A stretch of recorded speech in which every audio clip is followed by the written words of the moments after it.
Hello everyone and welcome back again with a brand new video. In today's tutorial guys, I'm going to show you how to fix 404 page not found in Webflow. If you're seeing a 404 page not found error in Webflow, simply don't panic.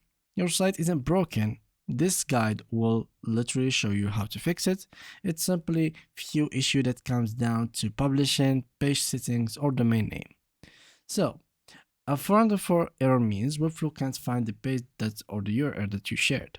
So if I want to view sites here, I will be able to view it as a designer mode. And I can also view it as a user using this one, but it is not published at the moment. So I can click here so I can publish it. So the first thing to do when you try to actually share your website with a friend is to publish it.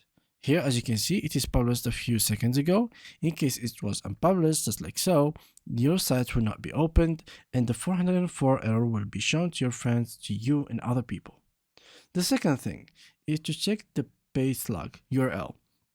So simply go to your page settings as you will be here, and here click on settings and simply check the SEO and URL of the page, which is going to be right here. So make sure to correct it. If there was any kind of stuff that shouldn't be in URL, you should remove them.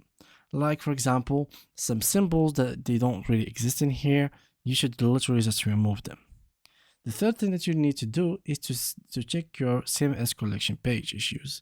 In case you had any problem with CMS, your whole website will be errored and will be bad and will not work at all.